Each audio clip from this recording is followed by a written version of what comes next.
This is your sports TV station in Lorain, WLCS TV 20.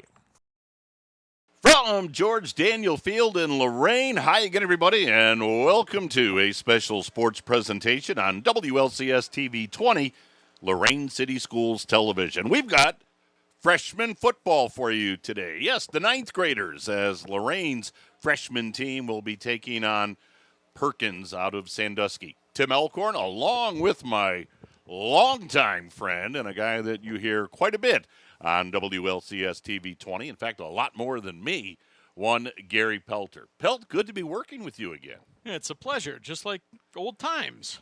Well, Looking as forward to it. Joe Bach said, and of course that's B-O-C-K, you and I at some point should belt out a rendition of Reunited by Peaches and Herb.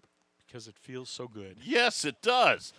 So this is always fun. I love calling the younger levels of football because you really get to see the kids in their developmental stages. I've called middle school football for Joe Bach and WLCS before, and now you get to see the ninth graders up a little bit more, one more level from that middle school that we've seen before. Perkins with the ball as there are no kickoffs at freshman football level, and boy, there's a big gainer for Perkins right out of the block. Levi Jackson, 165-pound running back, rips off a nice gain of about 12 out to the 47-yard line. Nothing really fancy, just the handoff, go around the right side. Picked up that 12 yards and the first down of the ball game for Perkins. And, Tim, this is a Lorain team that last year at the 8th grade level, they were the league champs. They had a pretty nice ball club last year. I had the pleasure of calling their championship game at the end of the season last year. I'll tell you what, Gary, you look at some of these freshmen for Lorain, they're big kids. There's a quick hitter to the left side and a lot of room for Bryce Davey as he rumbles inside the 20 before he's shoved out of bounds at about the 19, or will they spot him at the 20? But, boy, that's a big hitter for Perkins right there. Bryce Davey, 5'7", but well, he motored down that left sideline, Pelt. Yeah, I think he picked up about 35 yards on that. And so far, 2 big plays, 2 first downs for Perkins, and they're moving right off the bat. So put the ball in the red zone as they'll spot it right at the 20-yard line. 9-minute quarters at the freshman level. So we're down to 8 minutes to go already here in this opening period. We're just underway. Perkins with the first possession of the ball game, and there's an encroachment as Lorraine had a guy jump offside. That was Demetrius Hawthorne. But you look at Lorraine, Pelt, there's some big guys out there for only ninth graders. Yeah, they've got some big fellas out there for ninth grade. Perkins starting out, they've got their spread offense, 2 receivers out there to the right, 2 to the left, and 1 back in the backfield. Caden Lagondo is the quarterback. There's the handoff to Jackson. Jackson went right, cut it back up the middle, slices his way inside the 5 to about the 4-yard line. He picked up about 11 yards on that carry. Levi Jackson off to a good start. He's had 2 rushing attempts, both for over 10 yards, and now it's 1st and goal for Sandusky Perkins.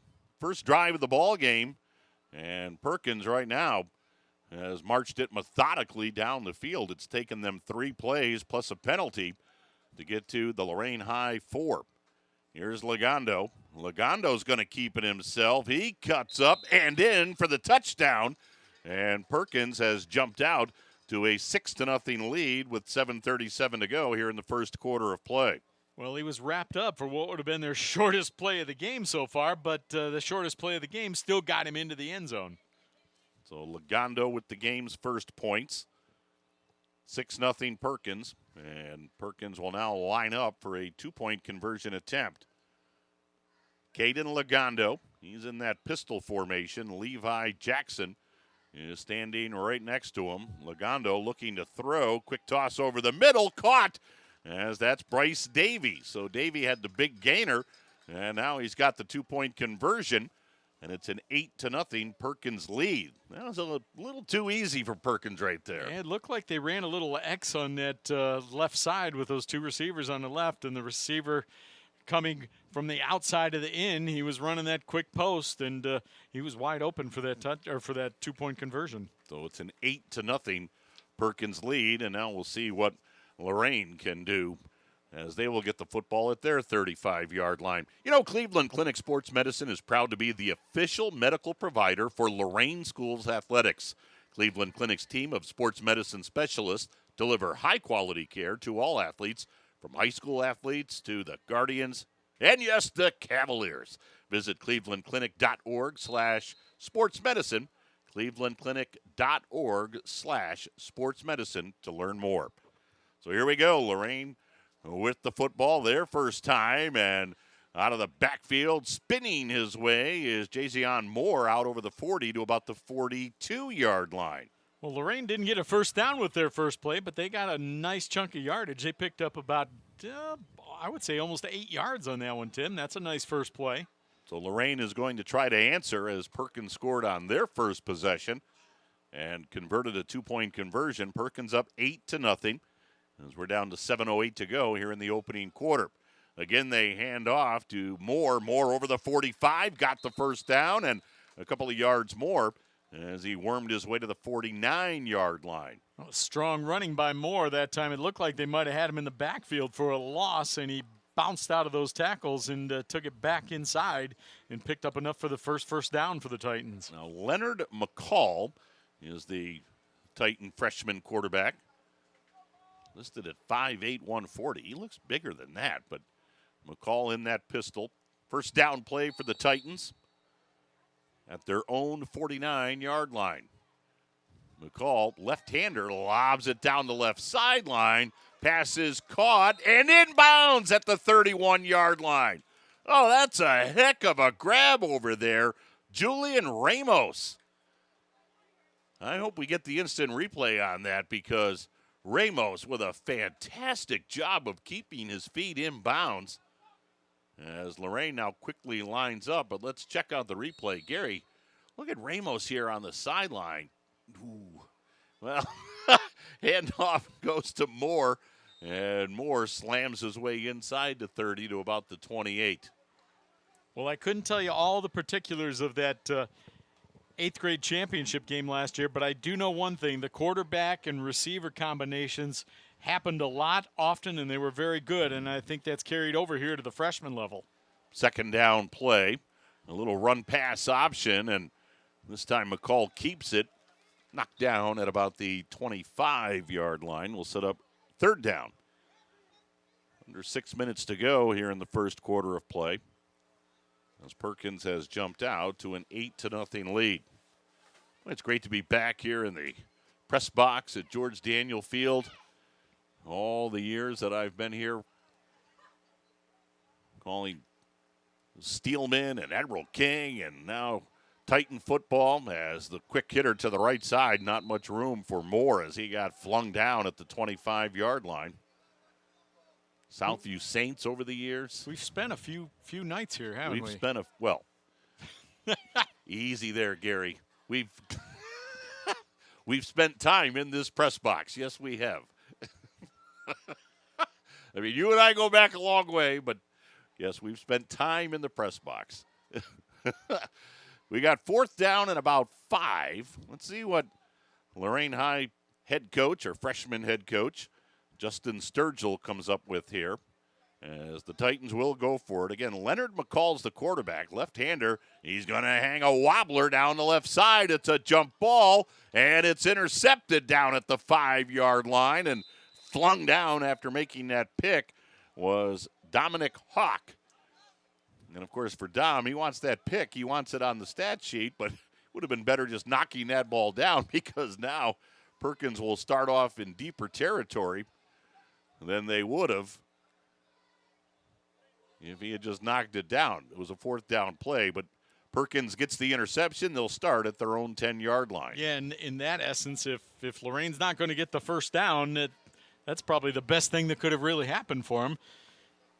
It's like a coffin corner kick on a punt, basically. Yeah, and at that distance, they weren't going to bring somebody out to punt. They're going to take a shot at it, but Perkins bailed them out by intercepting the ball inside down inside the 5-yard line there, inside the 10. Let's see if Lorain High's defense can tighten up here a little bit. Perkins scored very easily on their first drive as they went 65 yards. It was capped off by a 4-yard touchdown run by quarterback Caden Lagondo. 8-0, Perkins leads, and now I think that left tackle jumped for the Perkins 9th grade team. Indeed, that's the case, or at least Lorain High's clapping.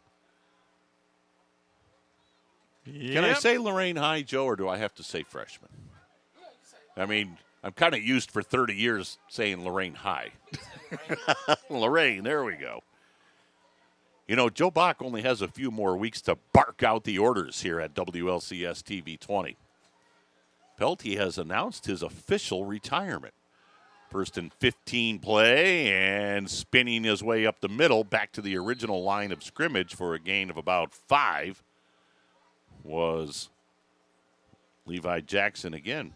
But yes, Joe Bach's official last day with Lorain City Schools, Friday, October 6th. And in all seriousness, he has had an amazing run, just an incredible run, and what he has done with the television and the production curriculum here at Lorain has just been phenomenal. There's another handoff to Jackson. He's got room now. He bounces outside, cuts his way to the 20. Oh, my, nice move to the 30, 35, and finally pushed into the Lorain bench close to the 40-yard line. Boy, that's some nifty running for a freshman. Jackson with some nice, that's natural right there. He just came out to that left side, put on a couple of nice moves, but kept himself straight up the field, didn't waste too much movement, and picked up a nice chunky yardage and moves the ball out to the 39-yard line for Perkins. Yeah, now the offensive playbook really opens up for Perkins.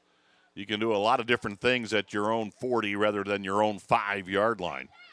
Here's Lagondo, quick hitter to the left side, complete to Davey.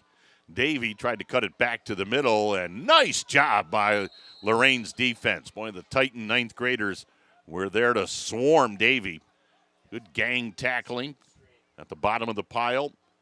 Orion Daniels also in on the stop. Daniel Jackson. They tried to run that screen where the receiver of the football kind of loops back into the middle and tries to pick up some yardage, but Lorain wasn't having any of it. They had defenders right there, and they got him for about a 1-yard loss on that. Now here's where Lorain needs to tighten up. You need to put Perkins in a 3rd and long situation. How about Perkins with 4 receivers to the right, 1 to the left, as they try to spread out that Lorain High defense. And here's why. Lagondo's going to take it himself out over the 40, spinning to about the 43. But again, a whole slew of blue jerseys there to meet him. I like the way this Lorain High freshman team swarms to the football. They really do a nice job of not just getting one hat on the opposing team's offensive player. They get 3, 4, 5 guys there. Well, Lagondo didn't even really fake looking downfield to throw the football. He just kind of rolled out there to the right and just ran it behind those 4 receivers that were out there on the right-hand side. Picked up about 4 yards, but it's going to bring up a 3rd down and 6 situation. Same formation, just flip-flop. Now 4 receivers to the left with 1 to the right. Lagondo gets the snap. And as Gary just described, he doesn't even fake a pass because he's got all sorts of room, crosses midfield, and gets it down to the Titan 45-yard line. And that time the Titans didn't defend it quite as well. They had Lagondo picked up a nice chunky yardage, and he picked up another 1st down for Perkins. So Perkins on the move. They lead it 8-0 as we're about to hit the 2-minute mark here in the first quarter of play. Well, so far for Sandusky Perkins, it's been Lagondo, Levi Jackson, and Bryce Davey. They've accounted for all of the offense. As Lagondo, out of that pistol formation, will take the snap. 1st and 10 for the Pirates. And Lagondo fakes the handoff to Jackson, keeps it himself, and look out. He's got all sorts of room before he's pushed out of bounds on a touchdown-saving tackle by a Brian Wright. And you said that one right, Tim. That was a touchdown-saving tackle. I don't know if you call it a tackle. He got pushed out of bounds, but it did the job. At least it stopped the score, at least momentarily. Let's see if the Titans defense can shore this up a little bit. It's first down and 10 at the 11. So Perkins can get a first down without a touchdown. They would literally need to have the ball inches from the goal line for a first down. They're a little more balanced offensively right now, 2 receivers on each side. Right, with Jackson to the right of Lagondo. And here comes Davey on a pitch play, wide side of the field, gets inside the 10, bounces outside, heads for the pylon, and they're going to mark him out at the 1. And what's interesting there is it'll make it second down. He had to get inside the 1 for a first down. So it'll be second and less than a yard from the 1 yard line. How often do you see that? They got the first down. They did. They just pulled the, they did. the chains off and marked They first down. They marked that ball inside the 1. So it's first and goal. So Perkins now with 4 cracks at it. Lagondo gets the snap, hands off Jackson, slams the middle, and he got across for the touchdown. So that TD with 58 seconds to go here in the first quarter will now give Perkins a 14-0 lead. I'll tell you what, it's an impressive-looking offense for Sandusky Perkins. Yeah, they do. They do a real nice job of moving that football. All of it pretty much being on the ground so far, but they pick up yardage almost on every play. Gary, now they go back to 4, not really wide, 4 bunched up to the left. Quick hitter to the left side, and it's dropped by Maddox Boggs. So Boggs couldn't hold on. They had a quick wide receiver screen, tried to set up on that left-hand side, and I think maybe Boggs looked upfield before he had the ball secure in his hands, because it was in his hands momentarily, but didn't get the catch and therefore didn't get the 2-point conversion. So it's a 14-0 Perkins lead with 58 seconds to go, first quarter. Pelt? Folks, I want to let you know, if you're in the market for a new or used vehicle, look no further than Joyce Buick GMC. They offer a diverse selection of Buick and GMC sedans, trucks, and SUVs that can fit any lifestyle or budget. Joyce Buick GMC and Northeast Ohio Buick GMC dealers are proud sponsors of the Lorain High School Titans. Boy, Joe Bach has given us several announcements to read, and that's very cool. That means that there are businesses and organizations out there that are supporting Lorain athletics and supporting what Joe Bach and his staff, Terry Trout and the like, do at WLCS TV 20. And as we mentioned, Joe's illustrious career in Lorain schools coming to a close, and from where it started to where it is now. I mean, you sit here in this press box and in this location at George Daniel Field where Joe has the setup, and as Joe and I were talking before we hit the air for TV 20, I mean, there are colleges that don't have this type of setups with the monitors and the cameras and the replays. I mean, this is just extraordinary, and Gary, you know, whether it's high school or college, kids want hands-on experience, and they're getting that here. Well, they get, and you said it. I mean, the equipment is one thing, though, but producing the product that they produce here at Lorain City Schools, you don't see that product anywhere. I mean, you know, with our experiences going throughout the state, doing football and basketball games, it is few and far between that we see quality video productions from the high schools, and this is way above. This is the top. This is what everybody wants to be, is right here at Lorain City Schools. And I was telling Joe, although let's first let you know that we've got a new quarterback in there for Lorain. William Jones, hopefully he goes, William Jones is in the backfield. It's not a new quarterback. Leonard McCall's still the quarterback, but Jones got that handoff, and he got hit pretty hard at about the 37-yard line. But I was telling Joe, where you and I are with the monitors and the replays and so forth, I go to NBA arenas with the Cavaliers. I don't have this much space. I don't have this much technology around me. I mean, it's amazing the level of excellence. As got a player out there for Perkins that lost his helmet. And so play is whistled dead at the 37-yard line, and that may be the final play of the first quarter. But when you go to places like Madison Square Garden and TD Garden in Boston and the like, and you're squished in there like sardines in a can. And then look at what TV20 does. It's extraordinary, just amazing. Yep, clock runs out, so that'll do it for the first quarter of play. So Sandusky Perkins with 2 touchdowns in this first period. A 4-yard touchdown run from their quarterback Lagondo and a 1-yard touchdown run by running back Levi Jackson. It's a 14-0 Perkins lead at the end of 1. Quarter number 2 follows this timeout on WLCS TV 20, Lorain City Schools Television.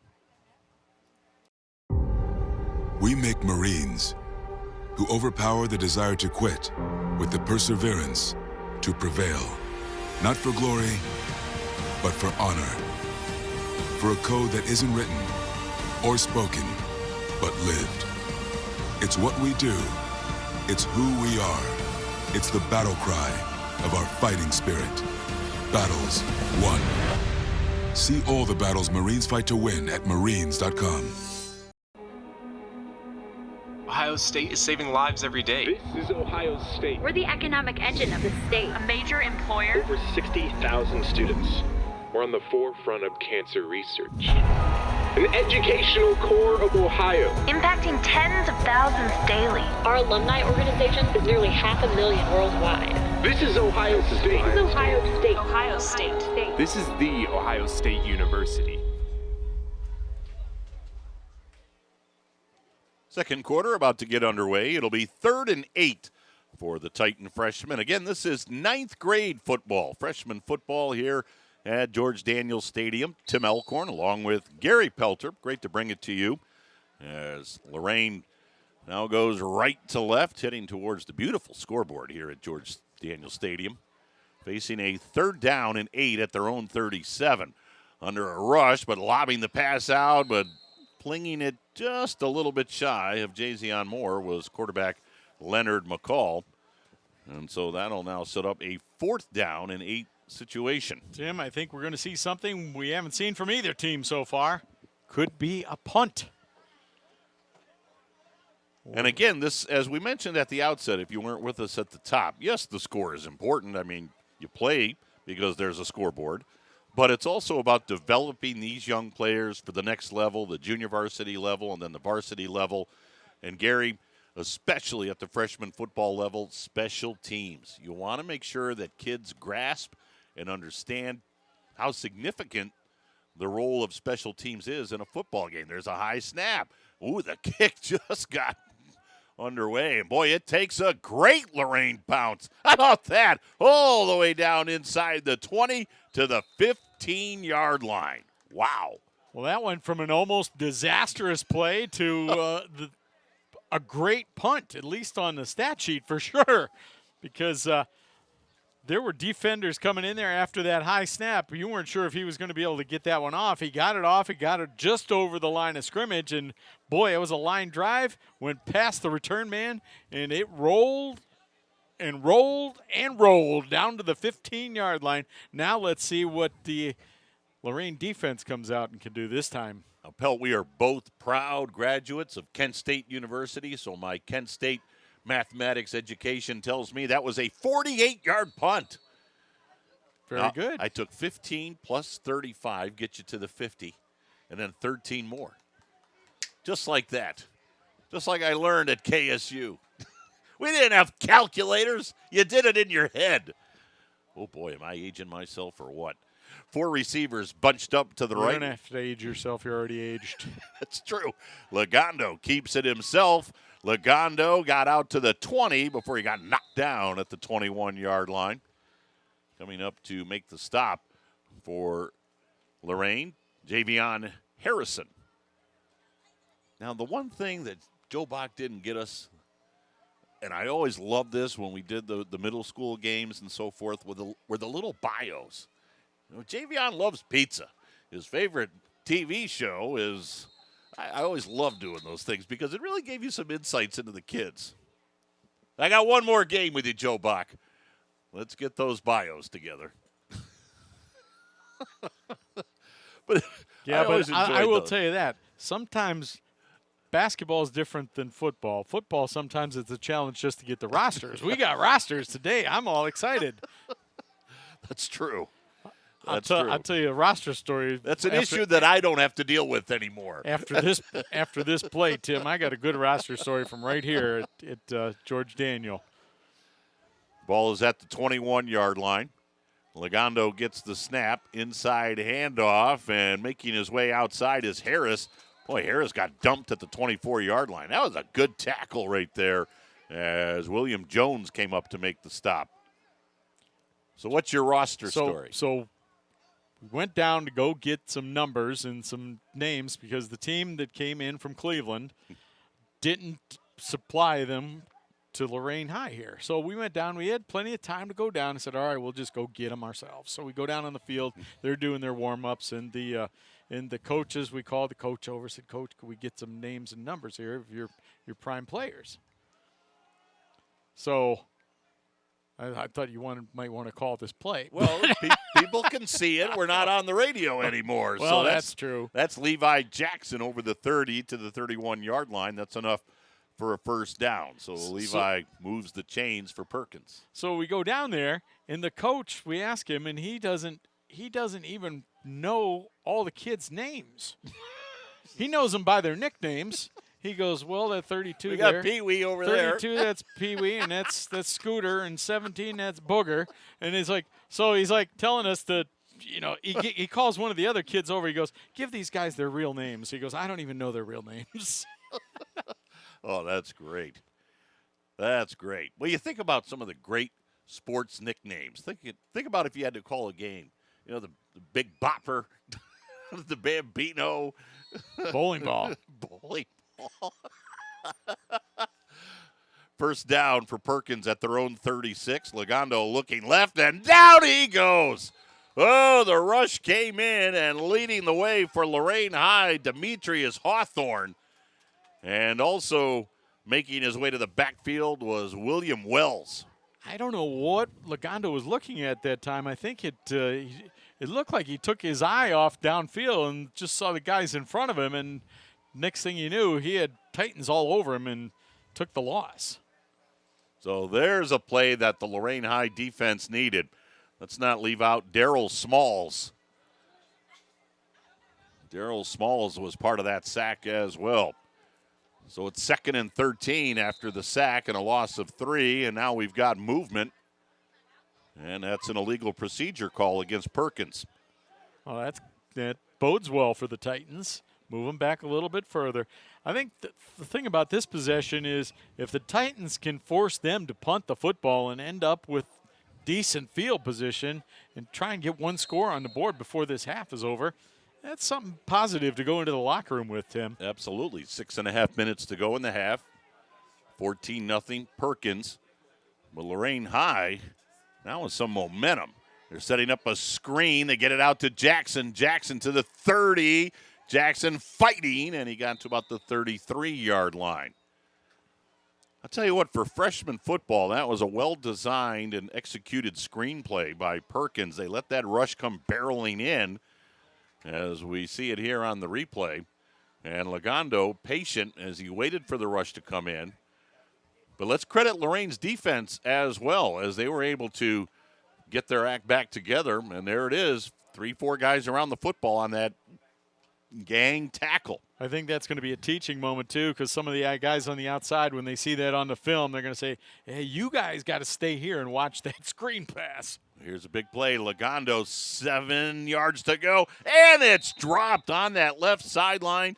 Bryce Davey, if he makes that catch, he's got 6. Oh, my. Davey had gotten into the wide open backfield, and he would have been gone. I should say secondary. He'd gotten into the secondary of Lorain High. Yeah, he just ran a fly pattern right there. He just took it to the sidelines and went straight down, and he was wide open. So let's see what Perkins does here. They're lining up like they're going for it, although perhaps Legando is the punter. He's taking an extra step back. Yes, he did, and now he is going to kick it. So Legando, and he got away a nice kick.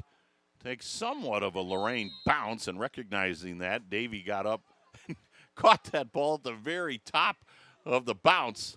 It's not the one that he wanted to catch. That catch was harder than the one he just dropped, which may have been for 6. So let's see what Lorain High can do right here. They've got 64 yards to go. Plenty of time. 5:36 on the clock. Sandusky Perkins leading this freshman game by a score of 14-0. Perkins with 2 touchdowns in the first quarter of play. They went 65 yards very easily on their first drive. It was capped off by Caden Lagondo's 4-yard touchdown run. They also completed a 2-point conversion pass. And then later on in the quarter, Levi Jackson, their terrific 9th grade running back, went in from a yard out. That came with 58 seconds to go, although Perkins was not able to convert on the 2-point conversion after that TD. So it's a 14-0 ball game. As once again, McCall awaits the snap. There's the handoff to William Jones. Jones with some nice, tough running. He just kept moving the pile out over the 40 to about the 43-yard line. He's going to pick up about 8.5, 9 yards, it looks like. Now, remember, the Titans also have three timeouts here with 5:14 remaining, so they've got a lot of things in their arsenal. Yep, we got flags flying as Lorraine had been in a wing left. That's going to kill the clock. Not really how you want to do it, but. Right. Well, they got plenty of time, and although 2nd and short now becomes 2nd and 6. So we'll see what Justin Sturgill, the head coach, elects to do here. Justin assisted by Nathan Crawford and Joseph Lopez. Well, you give a lot of credit to these younger level coaches because they really are teaching the fundamentals of the game and working with the young guys. So for coaches like Coach Sturgill and Crawford and Lopez, hats off to them. There's a inside handoff, and there's room for Jones. He breaks through and got all the way down to the Perkins 39, 38-yard line. Now they'll mark him at the 40, it looks like here on the near side, but still a terrific run. Boy, Jones showed some explosiveness right there, Pelt. Well, the last man got him. They got him from behind. He just could not break away to pick up that long run and get the touchdown. But nonetheless, the Titans are still in good shape. Yep, moves the chains as we dip under 5 minutes to go here in the first half of play. Coming in motion, Jones gets the handoff, room left side, splits a couple of tacklers, and finally got dragged down inside the 25. The ball popped out. It was recovered by Perkins, Preston Bleal, I believe. Boy, Preston, I hope I'm pronouncing that correctly. But in the meantime, there's also a flag on the play. So they may have gotten Jones by the face mask. Let's look at our high-def replay here right in the booth. Boy, Jones with some tough running. Well, that was the first one, down to the 39-yard line. Here's the second one. Perhaps it was the face mask? Yeah, it may have been glancing, but Cannon Harris, I think, Pelty got a piece of that mask, and that's why they moved it down inside the 20 to the 18-yard line. And his knee may have been down before that ball came out, too. So you got all sorts of things happening. In the meantime, we've got a timeout on the field with 4:50 to go here in the first half. Lorraine trying to get on the board. 9th graders trailing Perkins by a score of 14-0. Now, how about this? Yeah, Gary, you got a lot of Facebook friends and connections. I see you there on Facebook. I got some. But the Lorain Schools TV20 Facebook page is trying to get to 10,000 followers. Think about that. Now, Joe Bach was telling us earlier they've gone over 9,000, so they're trying to get to 10,000 followers on Facebook. So follow and like TV20 on Facebook. TV20, of course, is the home of the best high school sports coverage in Northeast Ohio. It's the media of most school district events. I mean, we're covering freshman football here, but what TV20 does, full scope as far as Lorain City Schools is concerned. The Board of Education meetings, the band concerts, the choir concerts, commencement ceremonies. They're everywhere. And, of course, they're award-winning Titan News. So get on Facebook and give them a follow. 10,000 followers. Joe Bach tells me when they get to 10,000, there's going to be a big cash prize. Isn't that right, Joe? Yeah. Well, From his now. retirement account. He'll mail it out on Monday, October 9th. I might have to start a new account. So here we go, off the timeout, inside handoff. That's Jones. Jones showing that tough running as he got himself close to the 10-yard line. They'll put his knee down at the 11. I like this young man, William Jones. He has shown the grittiness to take it up inside, and yet Pelty's got some burst to him as well. That time they put the receiver in motion, little misdirection with him, and give it back to Jones, and he picked up some nice yards. Get down to about the 11-yard line now. And Gary, you mentioned earlier, he runs instinctively. He's making cuts and moves that they're just coming to him naturally. Like right there, bounces outside, got inside the 10, down to the 5, and finally driven to the turf at about the 3-yard line. But Gary, all the credit in the world to Coach Sturgill and Nathan Crawford and Joseph Lopez, but they don't coach that. That's instinctive running where it's bottled up inside, and William Jones sees that and feels that instinctively right there. He just says, okay, we're going to bounce it outside. If he doesn't stumble, he might get to that pylon. He stumbles, but he still manages to lean forward and put his shoulders into that defender. First and goal from the 3. They give it to Jones, tries to sidestep a tackler and does, but then he's met at the line of scrimmage, maybe the 2, depending upon where they spot the football. Lorraine trailing 14-0, but trying to get themselves on the board with 3.5 minutes to go here in the first half of play. They are knocking on that door right now, and this is kind of where you challenge the offensive lineman up front. Right. Say, hey, guys, we need to get this yard. They put that ball down at the 2. Again, Leonard McCall is the quarterback. He gets the snap. He hands off, and dropped was Moore.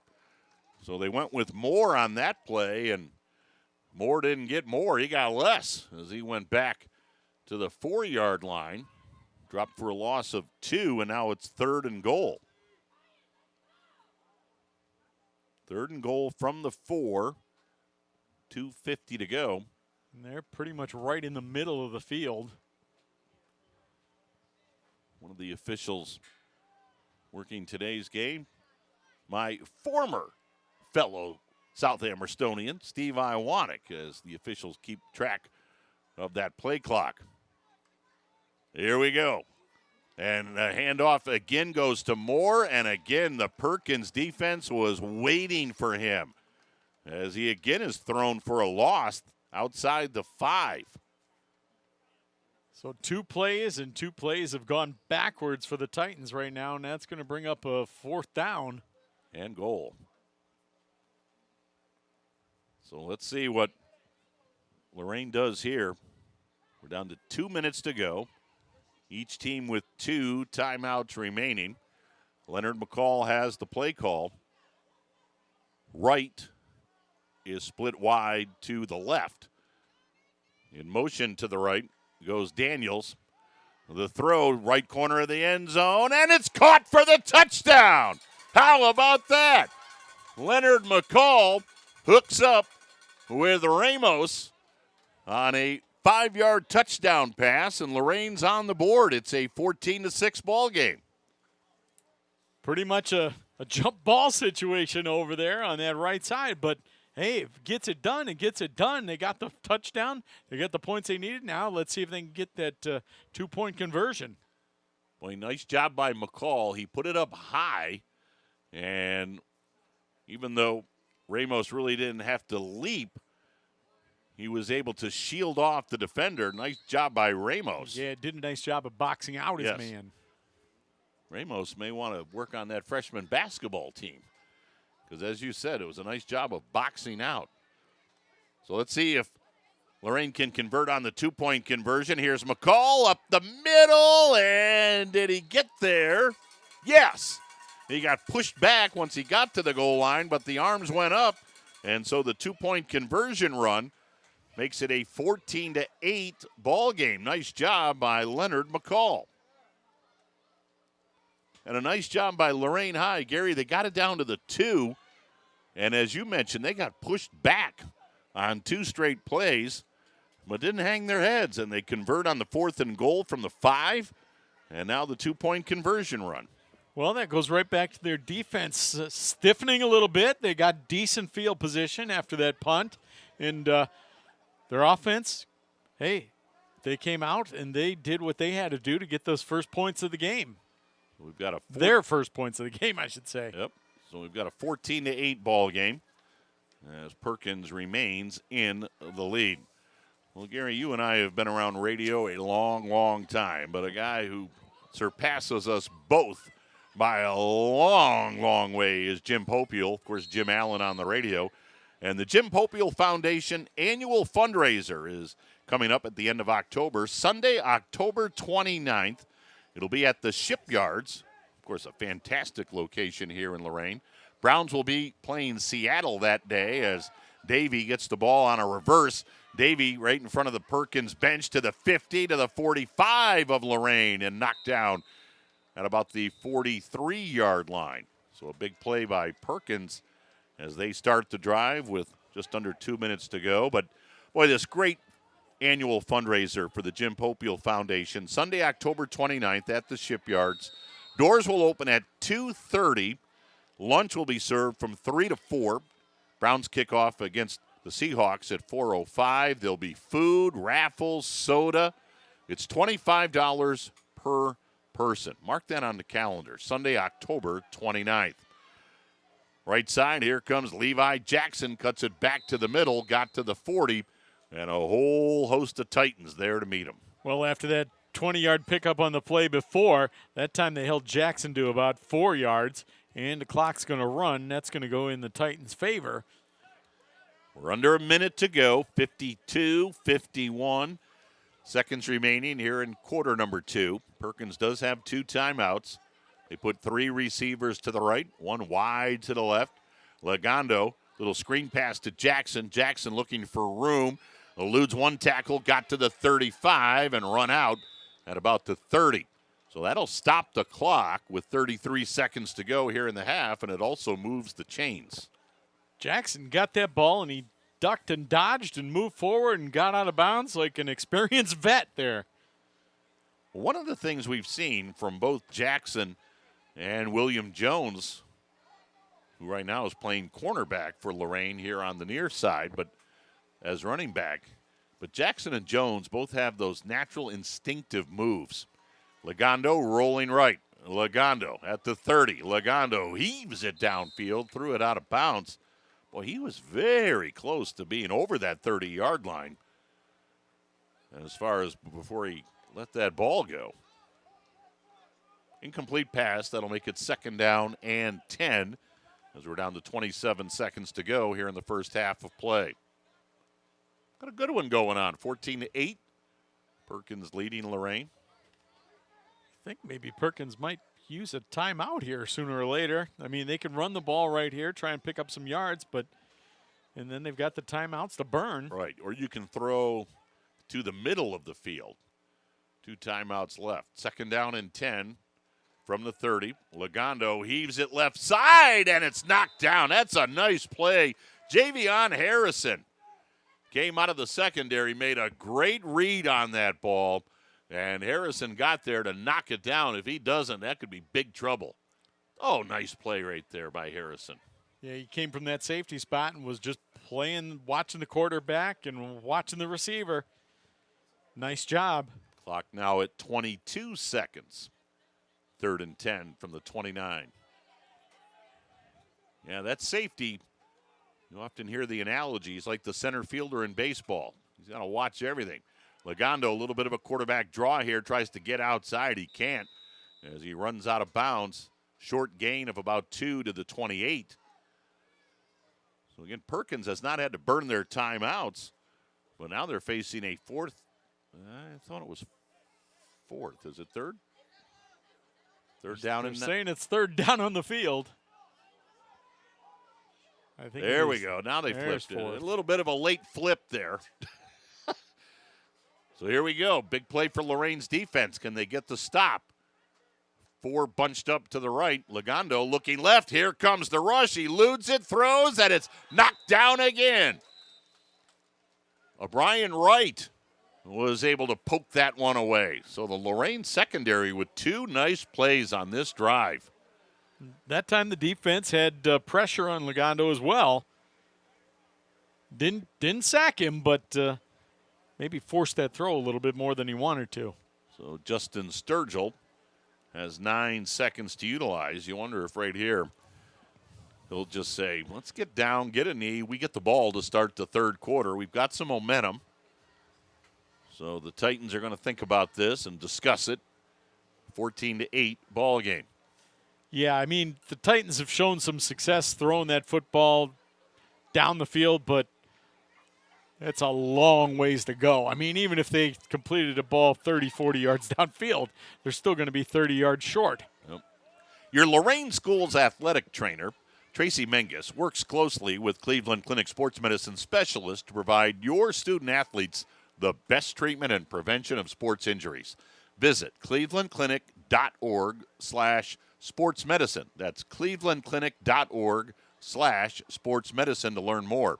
Cleveland Clinic Sports Medicine, caring for pro athletes, active individuals, your student athletes, and of course, you. So with 8 seconds to go, Lorain High will break the huddle here on the near side. They trailed 14-0 at the end of one, but rallied here in the second quarter. On a 4th and goal from the 5, it was wide receiver Julian Ramos hauling in the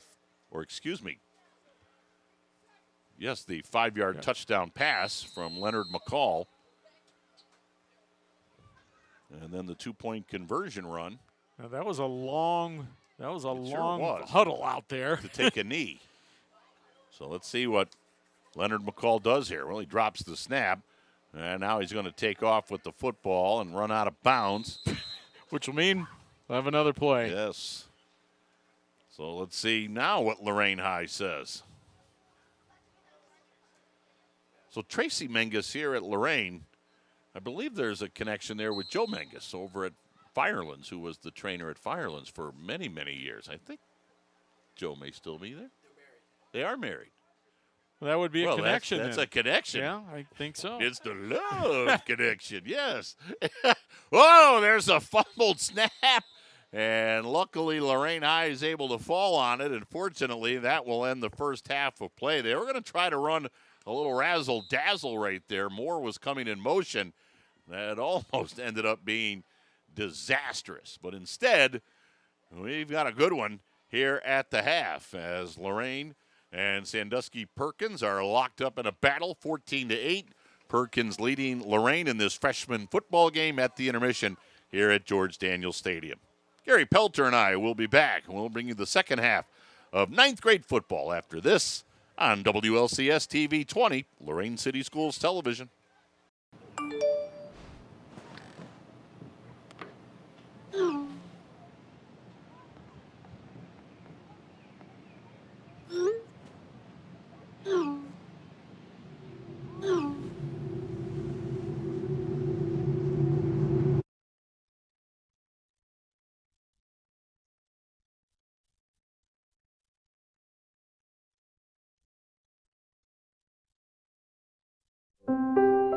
Every year, the Salvation Army serves nearly 30 million people in need. That's one person every second. So by the time you've finished watching this, 30 more lives will have been changed for good. All thanks to your donations. Thank you.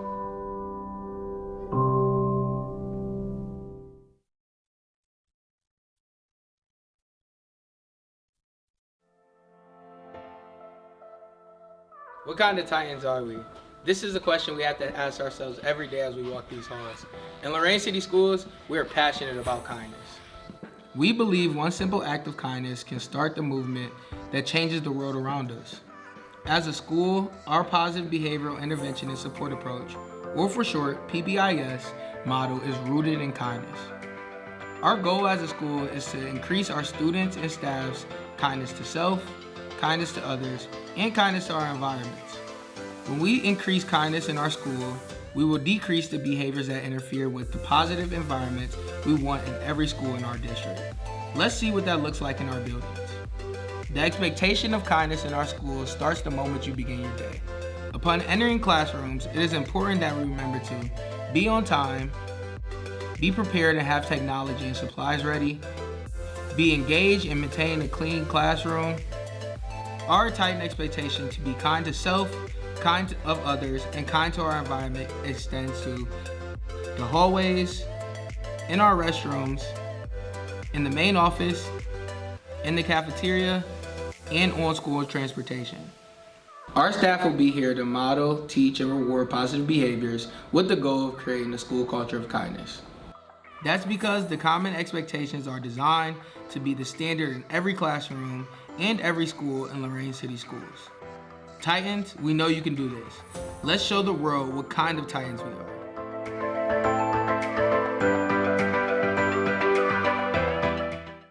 Hey students, this is Cleveland Browns tight end Harrison Bryant. Forming good habits helps you now and in the future. Get to school every day and on time and ready to learn. Let's stay committed, stay focused, and stay in the game.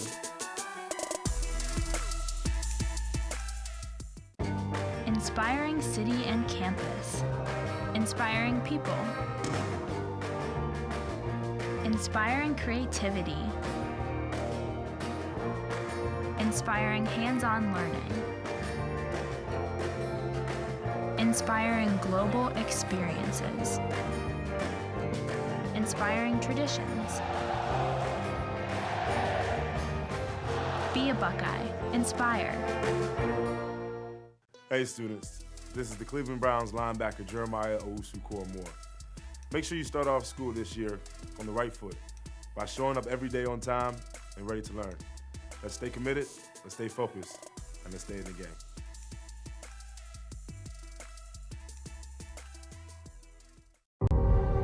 We make Marines who overpower the desire to quit with the perseverance to prevail. Not for glory, but for honor. For a code that isn't written or spoken, but lived. It's what we do. It's who we are. It's the battle cry of our fighting spirit. Battles won. See all the battles Marines fight to win at marines.com. Hey students, this is Cleveland Browns offensive lineman Wyatt Teller. September is Attendance Awareness Month. Did you know that missing school can significantly decrease your chances of graduating high school? Stay in the game by showing up to school on time and ready to learn. The Browns are always behind you.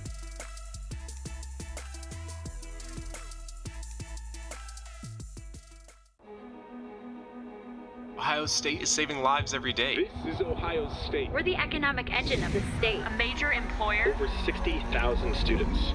We're on the forefront of cancer research. An educational core of Ohio. Impacting tens of thousands daily. Our alumni organization is nearly 500,000 worldwide. This is Ohio State. This is Ohio State. Ohio State. This is the Ohio State University.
Here we go, second half about to get underway. Lorraine and Sandusky Perkins, freshman football.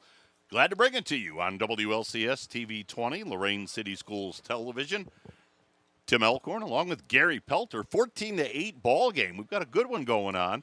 And it will be Lorraine having the ball to start the second half. And there on the right side is Moore. Moore with a lot of room down that right sideline. And he must have stepped out. And I believe we also got a flag on the play. We do, because Moore just stopped running. And all indications are that one's coming back, as I see that yellow hanky right there at the 44-yard line. I think nonetheless, so he was bumped out somewhere along the line. He knew he was out of bounds, but nonetheless, it would have been a good pickup. Yeah, and it would have been a beautifully executed play. Let's take a look at it. Of course, the right side, the short side of the field. Nice job by Moore to pick his way over to that sideline. Yeah, he did go out. And it all comes back anyway. So we're back to the 35-yard line. First down and 10. Now, we do have 7. So unless the... So he must have been 10 yards past the first down. And the hold or clip, whatever that penalty may have been, put it back to the 35. All that being said, we're going to start all over. Lorain tries to go with a misdirection on a reverse, and that's Tyree Morales, and that did not fool the Perkins defense, as Morales was stopped cold at about the 32-yard line for a loss of 3. Great to have you with us on WLCS TV 20, Lorain City Schools Television. All things Lorain and Lorain Schools oriented, you will find on this channel. Just an amazing job that they do. Second down play. Here's McCall. Heaving it down the left sideline. Nice play by Wright to come back and make the catch. Now he breaks the tackle, and now he's gone. Touchdown, Lorain High. Boy, a great job by Wright as he read the play, had to come back and make the catch, did that beautifully, and then was able to race for the score, and we've got a a tie game at 14 apiece. It looks like they might have done that before in the past, Tim, because Wright did a nice job of reading that pass and moved around the defender. Great job right there by Wright of reading the ball. And then that little sidestep move. We've got a 14-14 tie. And now Lorain will look for the lead. How about that? 65 yards. So for McCall, that's his second touchdown pass of the day. So Lorain going for the 2-point conversion. They're going to hand it off. Sidestepping and working his way into the end zone is Moore for the 2-point conversion run. And Gary, how about this? Lorain High with 16 unanswered points. And the 9th graders lead it 16-14. Lorain High is come back around, Tim. Boy, beautiful job by Wright on the touchdown reception. And then right here, nice work from Moore as he found pay dirt. And all of a sudden, that momentum pendulum has definitely swung entirely to the freshman in blue.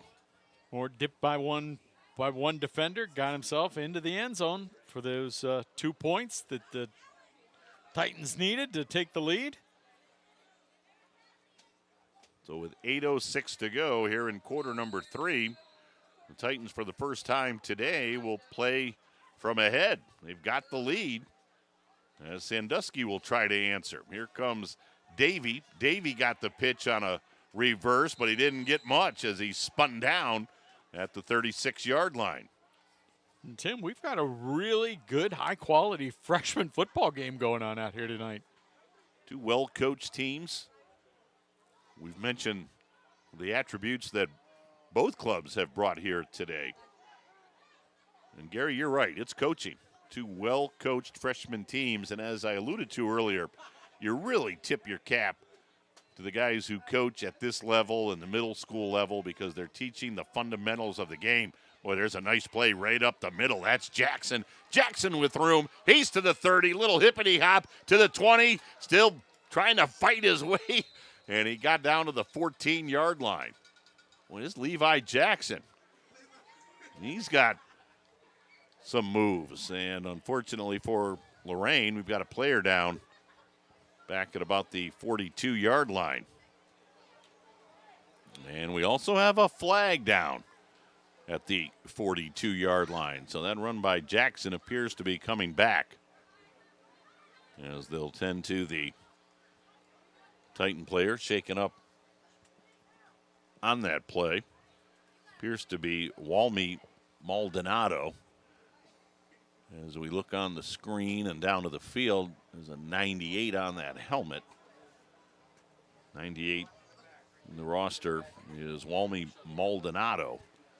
So he's being tended to at the 42-yard line.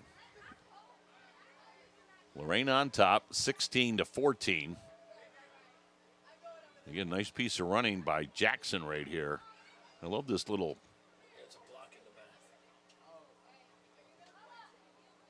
And there's the block in the back as far as the penalty was concerned. And positive sign down on the field as Walmy Maldonado. Actually, it's 96, so I thought that was a 98 on the helmet, but as he sits up, it looks like 96. So it's actually Darryl Smalls Jr., so didn't mean to misidentify. It's Darryl Smalls Jr., helped up, albeit a bit slowly, but it's always good to see the young man get up and even with a little bit of assistance make his way over to the near sideline. So we'll reset as after the penalty, it'll now push the ball back to the 32-yard line. Well, folks, I want to let you know if you're in the market for a new or used vehicle, look no further than Joyce Buick GMC. They offer a diverse selection of Buick and GMC sedans, trucks, and SUVs that can fit any lifestyle or budget. Joyce Buick GMC and Northeast Ohio Buick GMC dealers are proud sponsors of the Lorain High School Titans. Well, they've been around a long time. Locally owned business here in Lorain. Great job. So here we go. 2nd and 13 now from the 32-yard line. Fake handoff. Lagondo's going to keep it himself. Nice piece of running by Lagondo out over the 40, 45, 50, and look out. He's to the 40, 30, 25, 20. The race is on, and Lagondo takes it all the way. He is deceptively fast, Tim. You didn't know that he had those wheels on him, did you? No, and he had an extra gear. You can see he kind of picked it up a little bit as the Lorain High defenders were closing in. So Lagondo with a big play of his own.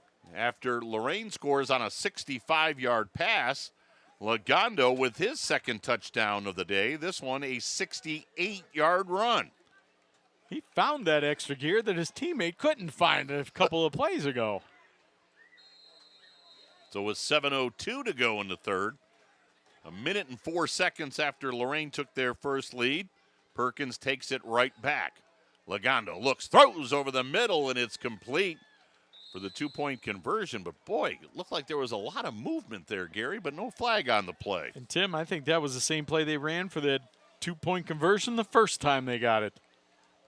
Caden Dorsey on the reception for Sandusky Perkins. So Perkins right back out in front. It's a 22-16 lead for Sandusky Perkins.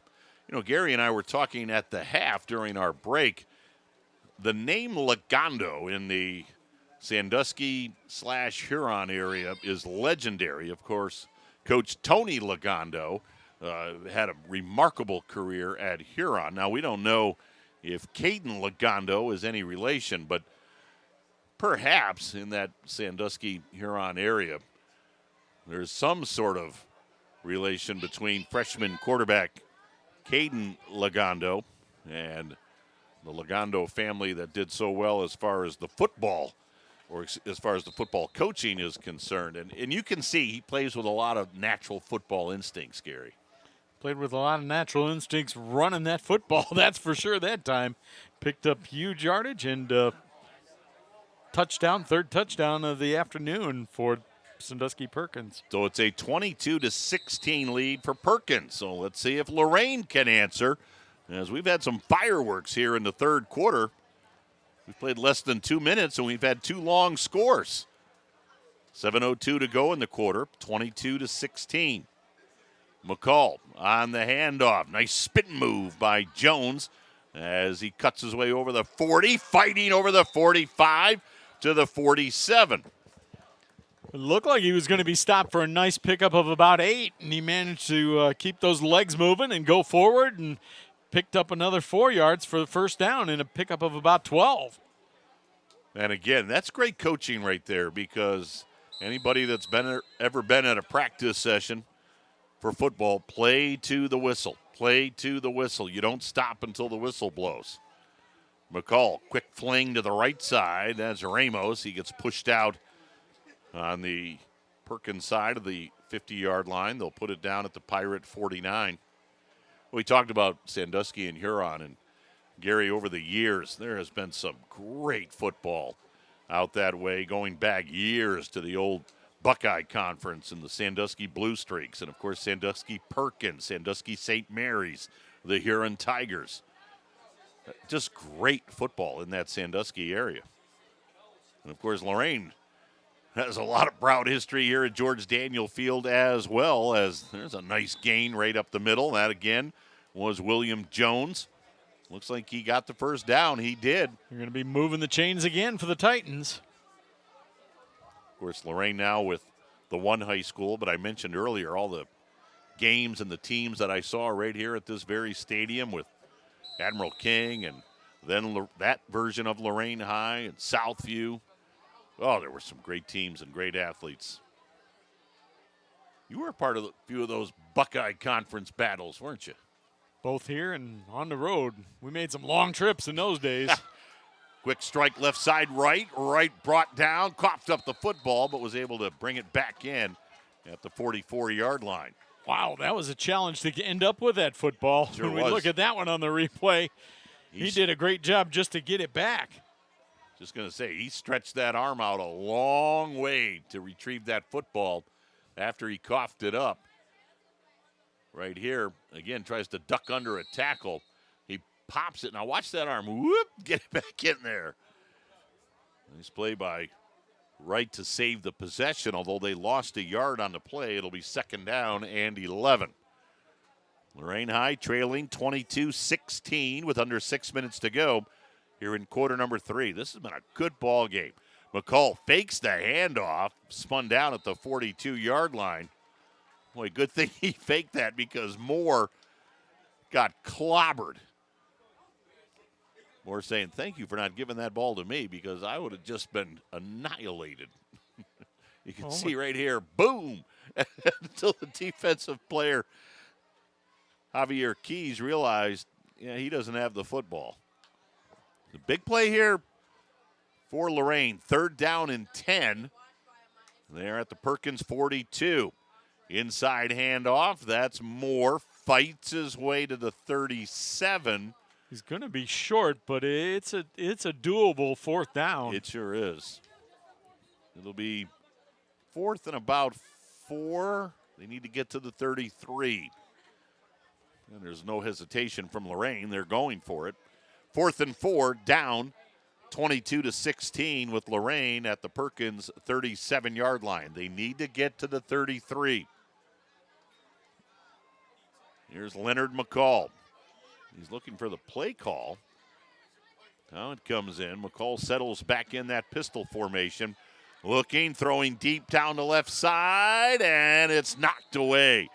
Threw that one into double coverage as he tried to get it to Wright. So they went for the home run on 4th down and 4. That was once again that stop and come back for that pass, and it looked like Wright may have a little shot at it, but there was 2 defenders there that time he had to work around. We'll take another look at it here on the replay. Good protection for McCall. Let's give that offensive line some credit. They really gave McCall time to throw that ball. And nice job by the guys up front But as you said, Gary, just a bit underthrown, and Wright couldn't come back and get that one like he did on the 65-yard touchdown earlier this quarter, where he came back on the ball, made a great catch, and then broke a tackle and took it to the house. Well, not only that, Tim, but on that play there was 2 defenders back there on him instead of 1, so he had to battle 2 guys, and one was pretty much going for the ball, and the other one was on him, so it was a little too much that time. And credit the Perkins coaching for that adjustment. They've put 2 guys on Wright. Here's Lagondo handing off Levi Jackson. Jackson's done some damage, and he'll do some more as he gets out over the 50 into Lorain territory to the Titan 49-yard line. Big 14-yard pickup that time. First down for Perkins as they lead by 6. Led at the end of 1, 14-0. We got a guy down on the field for Perkins. And that might be Jackson. And, of course, as I mentioned, he has done some damage from that running back spot. He has been very effective running the football as they come out to take a look.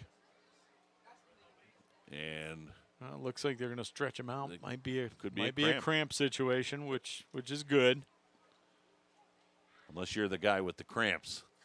Because, man, anybody that's had those cramps, it is excruciating. You don't want the cramps. Oh, man. But in the big picture of things, it's better to have cramps than anything else. You're right. No, you're exactly right. But, man, to work those cramps out, it hurts.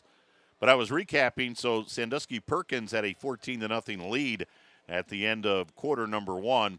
Lorraine did answer in the second quarter of play as quarterback Leonard McCall hooked up with Julian Ramos on a 4th down and goal play from the 5-yard line. The pass complete in the end zone made it 14-6, and then Lorain High converted on a 2-point conversion run to make it 14-8. That's where we were at the half. Lorain grabbed their only lead in the ball game very early in the third quarter of play. McCall with his second touchdown pass of the contest. We just described it as he hooked up with a Brian Wright on a 65-yard play, put Lorain on top. Or, excuse me, that tied the game at 14, but then they did convert on a 2-point play to give them a 16-14 lead, but it didn't last long, 1 minute and 4 seconds to be exact, as Lagondo for Sandusky Perkins, their terrific quarterback, Caden Lagondo, took off on a 68-yard touchdown jaunt. That came with 7:02 to go in the third, and Perkins then converted on a 2-point conversion play to make it 22-16. So that's where we are right now as they continue to stretch out Levi Jackson here at George Daniels Stadium in Lorain. You know, Gary, when you hurt during a big game or have a joint, bone, or muscle injury, don't wait for treatment. Go to a Cleveland Clinic Ortho Express Care where orthopedic specialists can see you without an appointment. And if there's anything that Gary Pelter doesn't pay any attention to, it's appointments. So for more information, visit clevelandclinic.org/orthoexpress. clevelandclinic.org/orthoexpress. Believe it or not, Tim, in my aging situation, I've had way more appointments than I would like to have had. I have to tell folks, Gary Pelter and I met when we were 18 years old at Lorain County Community College. And back then, we talked about things that most 18-year-olds talk about. Our respective convertible cars and where we were having lunch or perhaps socially hanging out after classes ended. Social experiences later on in the day. Yes. Gary and I had lunch a few weeks ago as we each celebrated our 60th birthday. We talked about medical ailments. We talked about doctor's appointments. We talked about where we hurt when we wake up in the morning. Yeah, pretty much none of the same topics that we did when we were 18 to 20.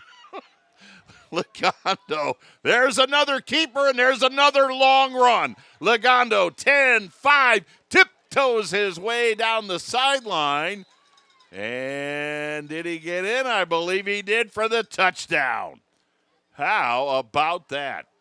Lagondo with touchdown number 3 on the day, and it extends Perkins' lead as they are now up by a score of 28-16.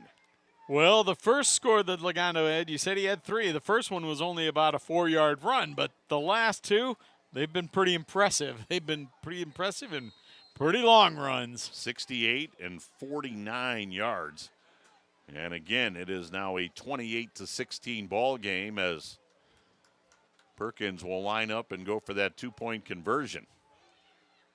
Lagondo throws, and it's dropped over there on the near side.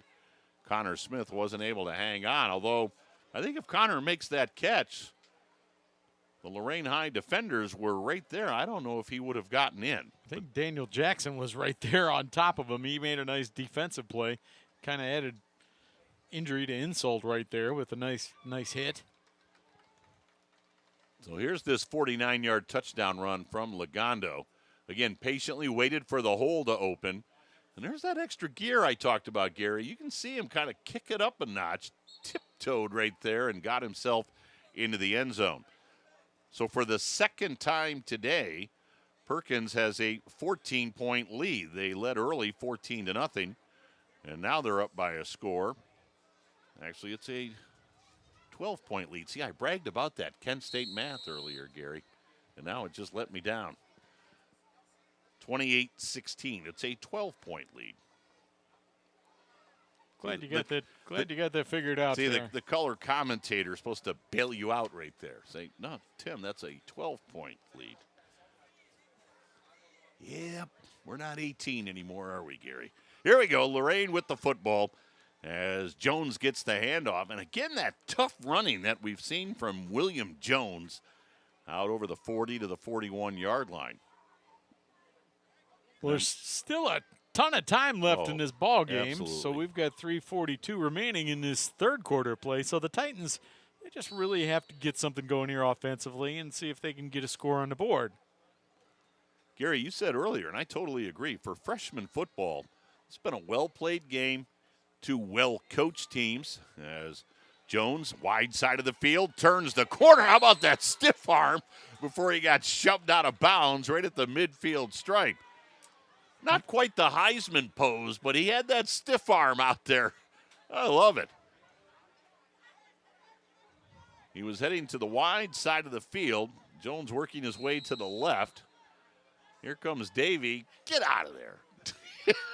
He had the ball in the correct arm. Had everything going for him. Picked up the first down. And again, that's the important thing. Got the first down, ball resting right on the 50. McCall, quick hitter to the right side of the field. Looking for some room is Tyree Morales. And Morales couldn't quite juke himself free as he got thrown down after a gain of 3 to the 47-yard line. I tell you what, Tim, he picked up 3 yards, and the Perkins defenders were all over him. They weren't having any of it. It looked like he had a lot of room to run when he first started, and it's like, no, not as much as he thought. Well, Gary, that's where coaches will tell you you have to run north-south. As Jones is trying to do right here. Jones bounces outside. Now cuts it back to the middle. Oh, what a gorgeous move. Now he turns on the jets, and he's gone for the score. But unfortunately, we've got not 1 but 2 flags down. Oh, that was absolutely beautiful by William Jones. But here is the call, and it's a hold against Lorraine. That hurts. But again, that's one for the WLCS TV 20 highlight reel. Just a beautiful piece of running. Looks like he gets bottled up there, and Gary, that's where we talked about the instinctive moves. Little short stop there, and then he just turns it on. Great run. Yeah, they called that hold in there, and I'm not even sure if that was a situation where the hold really affected the play. I think the offensive lineman just continually stayed engaging that defensive player, and you really kind of got to just let him go once he gets by you. So instead of drawing closer, Lorain gets pushed back on the penalty all the way to their own 43-yard line.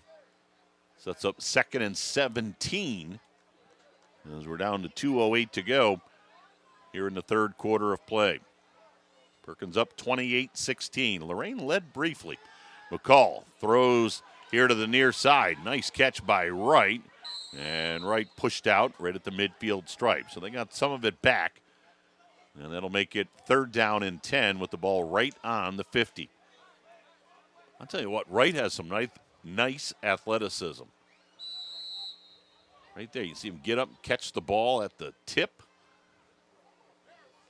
I'm very impressed with the skill level right here at the freshman.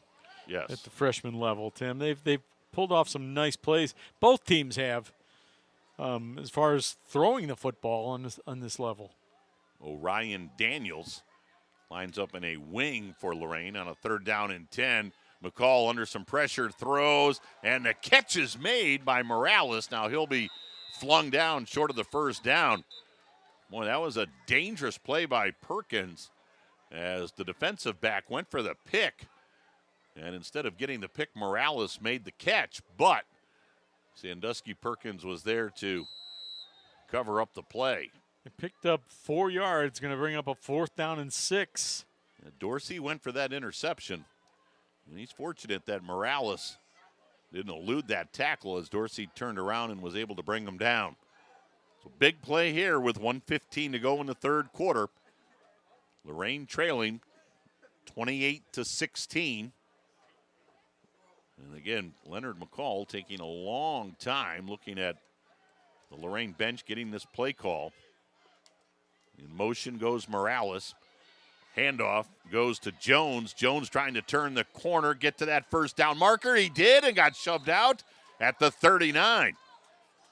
Boy, Jones knew exactly where he needed to be to move those chains. He had to get to the 40, and he pushed himself inside the 40 before he got shoved out at the 37. Well, you're going to see at the end of this run, first of all, it looks like he's going to make it fairly easily, but then the defenders closed on him, and then he got that extra burst and got that 1st down.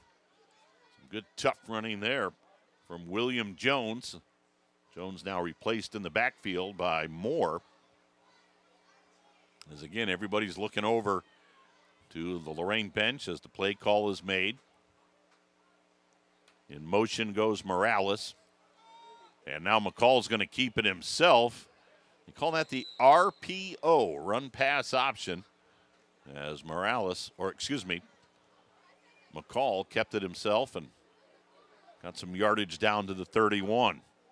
That'll be the final play of the third quarter. We're down to 7-6-5. Lorraine won't run a play, and we'll go to the fourth. 28-16.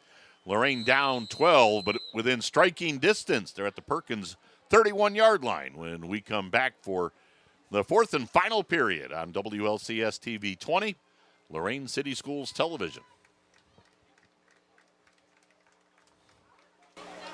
Hey students, this is Cleveland Browns tight end Harrison Bryant. Forming good habits helps you now and in the future. Get to school every day and on time and ready to learn.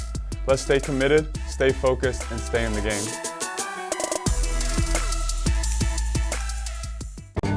Inspiring city and campus. Inspiring people. Inspiring creativity. Inspiring hands-on learning. Inspiring global experiences. Inspiring traditions. Be a Buckeye. Inspire. Hey students, this is the Cleveland Browns linebacker Jeremiah Owusu-Koramoah. Make sure you start off school this year on the right foot by showing up every day on time and ready to learn.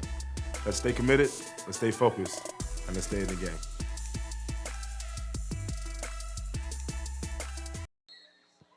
So here we go. Lorraine's on the move as they trail 28-16. They've got a 2nd down and 4 at the Perkins 31-yard line. Tim Elkhorn along with Gary Pelter, Joe Bach, Terry Trout from WLCS TV 20. We're in the George Daniel press box 82 degrees outside. They've got everything in this press box, including a thermometer.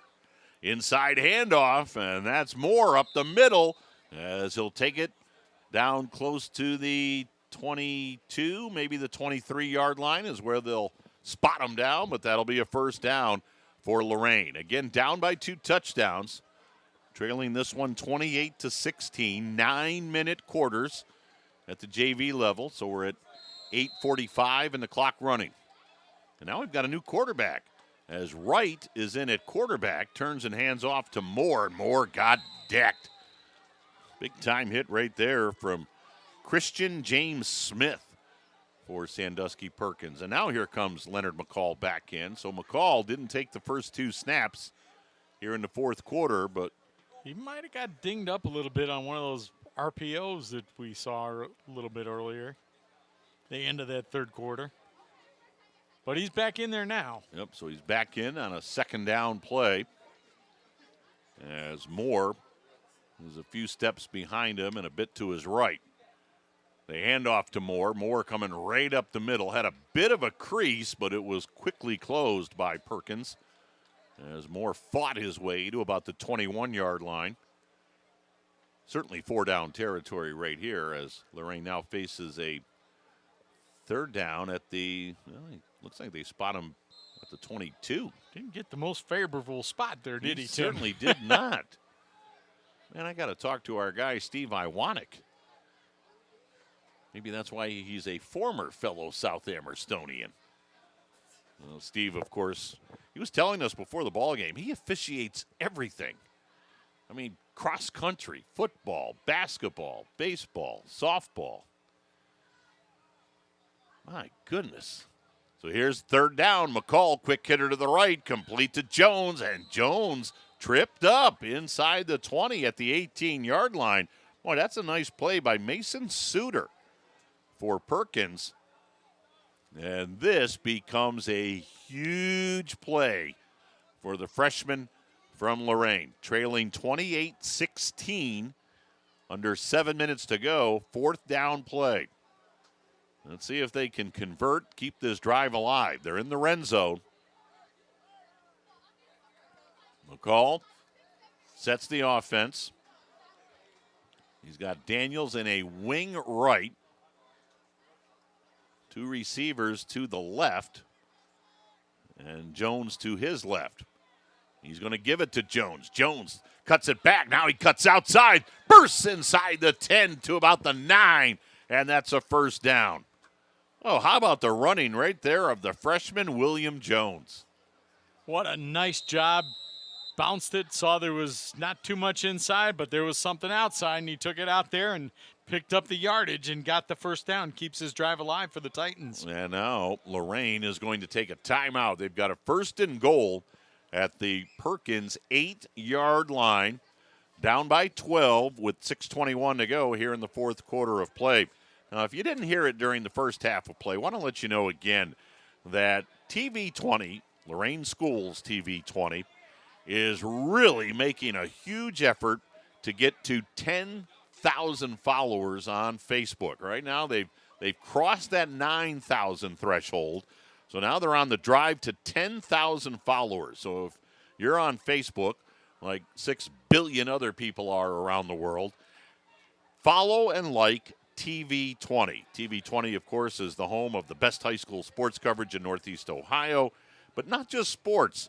They're the media here in Lorain for most of the school district events. They pretty much cover everything that's going on in Lorain City Schools. They have award-winning Titan news.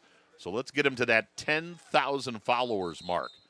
So if you're watching right now and you haven't followed them yet on Facebook, you got to get there. Got to do it. Got to like them. Gary, you're an active Facebook guy. You could say that. And you always tag Joe Bach. Tag Joe Bach. I tag know. you, too. I know. You're a tagger. You're a tagger. Well, let's see if Lorain can. Mostly favorable pictures. Well, when we were 18, not maybe when we were 60. You didn't get any pictures of our 60s lunch. I did not, and I. Well, you and didn't I bring any of your Kodak flash bulbs. And I didn't That's think what about happened. it until later. I was actually, honestly, later in the day, I was going, I didn't take any pictures for The lunch and birthday. Memory's the first thing For to go. people that don't know, our birthdays are 2 days apart. That's why we celebrate our birthdays. And Gary is always later than me.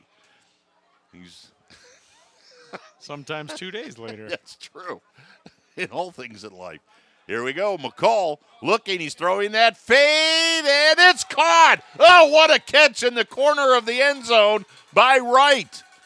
And just like that, we've got a 28-22 game. Second time today that McCall has hooked up with Wright. Wright got the defender rolling to the inside, then he rolled back off him to the left, to the outside, and caught the ball.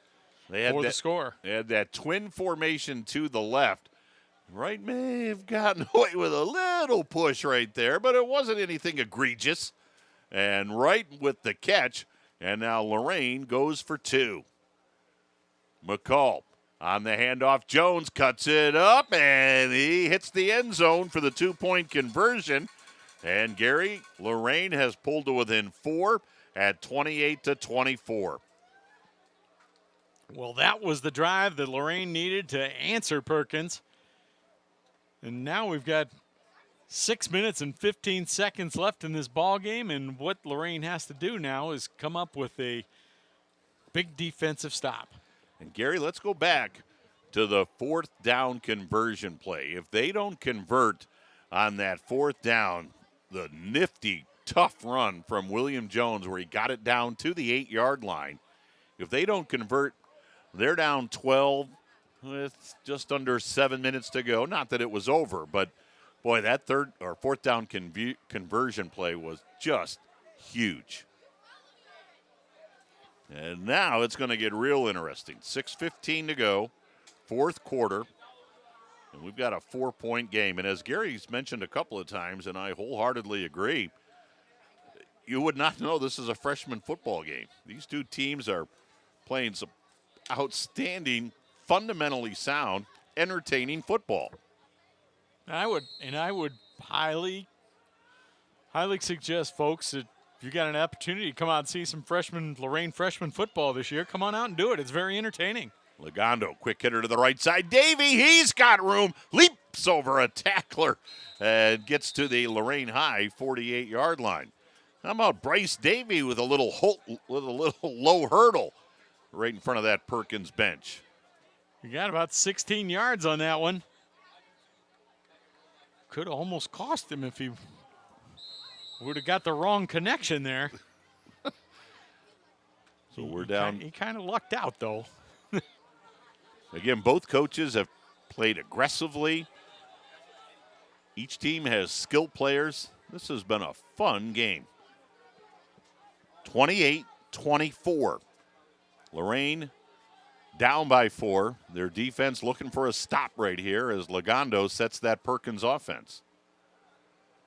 Legondo looking over the line of scrimmage.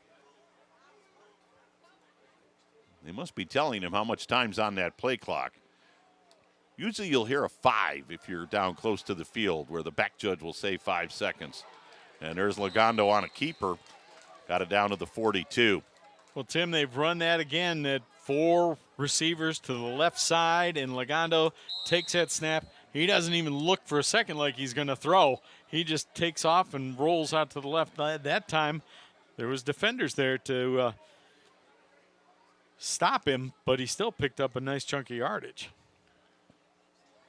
Sure did. He got 6. And right here, Perkins will be more than content to just grind out some rushing yards and kill that clock. And Legondo didn't wait quite so long that time. Hands off to Levi Jackson. Jackson shakes one tackle, came up the middle, got belted down at about the 37-yard line. It'll be close. They had to get to the 37. That's a right foot, left foot spot right sure there. Is. That may be 3rd and inches. Yeah, right now it looks like it's just shy of the 38, and so or just shy of the 37, inside the 38. Lorraine High is going to take timeout. So I would think for Perkins, 4 down territory, even though there's 4:25 to go. Their offense has been able to move the football here this afternoon.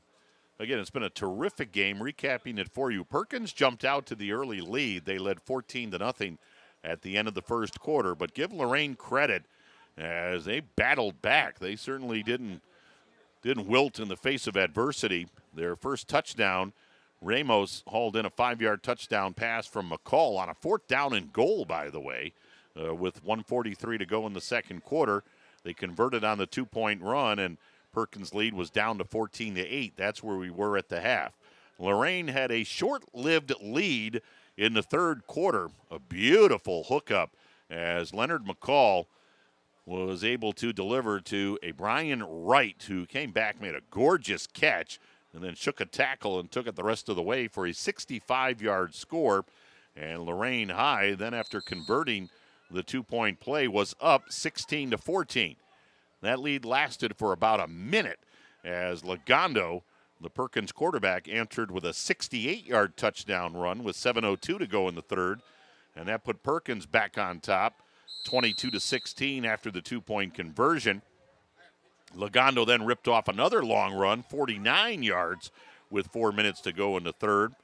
The 2-point conversion was no good. It was 28-16 as Lagondo keeps it himself and gets the first down to the 36-yard line. So Perkins had a 28-16 lead at the end of 3. And then earlier in this quarter, Wright with his second touchdown reception of the ball game, McCall with his third touchdown pass on an 8-yard hookup. Lorraine converted on the 2-point conversion run to make it 28-24, and that's where we are right now.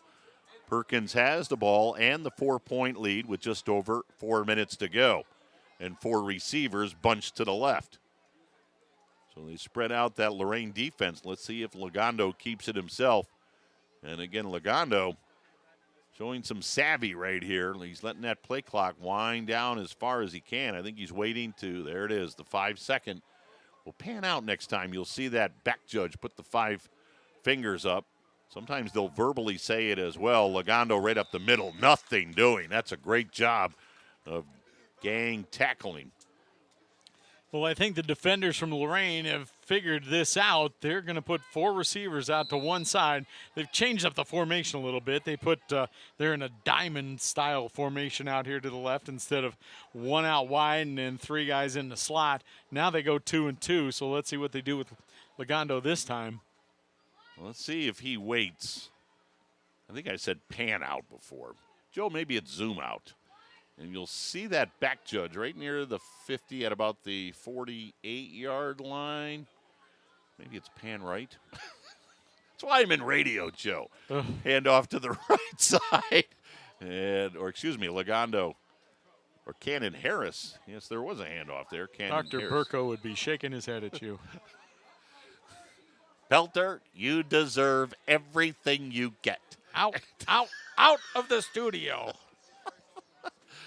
Gary and I referring, of course, to Dr. Roy Burko. You know, I brought him up to Ron Yance the other day. Ron, of course, does great work at Lorain County Community College, where Gary and I studied broadcasting. Now Ron doing outstanding work for WEOL as well. Quick shot left side to Davey. Davey eludes one tackle, but we've talked throughout this broadcast the gang tackling of Lorain High. Davey a little bit frustrated as there was just a whole swarm of blue jerseys bringing him down at about the 38 on forward progress, and Lorraine takes a timeout.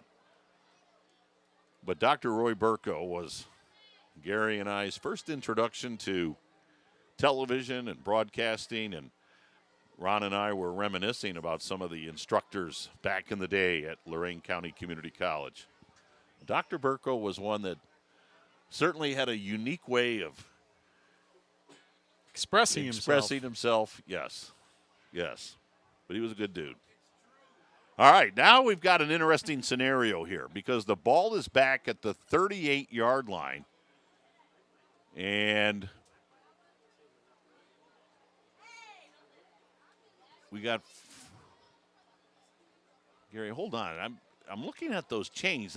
doesn't seem right because I thought Lagondo picked up a first down on one of the runs, right? And now I think the officials are saying, hey, you got to move that chain down.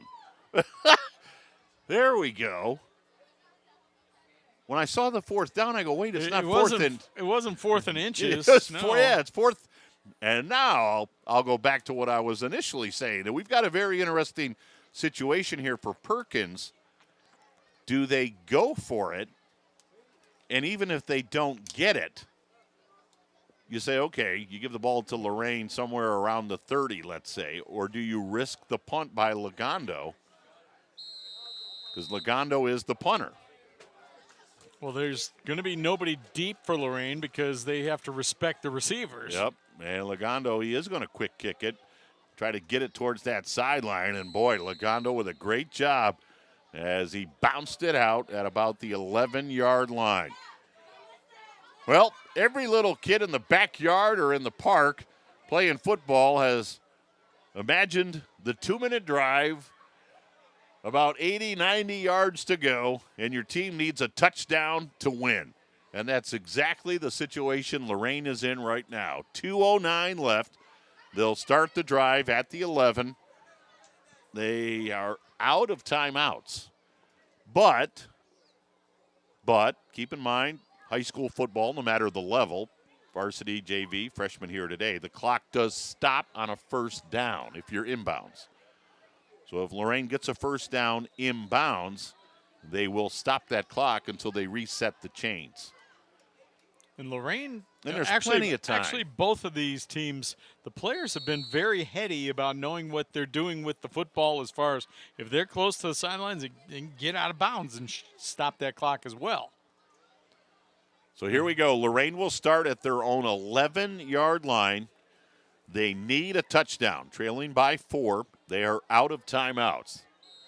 So this should be fun. And it will be Leonard McCall directing traffic as the Titan QB. Jones now in motion to the left. McCall looking, lobbing over the middle, and it's almost picked off. He was trying to find Julian Ramos, and that ball skipped in on a hop. It was almost intercepted. Jason Moore looked like he might have been trying to break loose a little bit down the field there, and he might go back to that huddle and say, take a look at me next time. Second down and 10 from the 11. As McCall sets the offense. McCall on the handoff, breaking a tackle as Jones got to the 20, to the 25, and out of bounds. So everything goes right for Lorraine on that play. They get the first down, fresh set of downs. Jones gets out of bounds to stop the clock. And there's still 1:56 remaining in the ball game, so didn't use up a lot of time to get that first down, Tim. Right, there is all sorts of time. So even though Lorraine's out of timeouts, this isn't a situation where they need to really push the panic button or try to force the ball down the field. I love that play call right there. You have to think Perkins is looking pass. So it's first down and 10, as I said, fresh set of downs as they put the ball at the 28-yard line.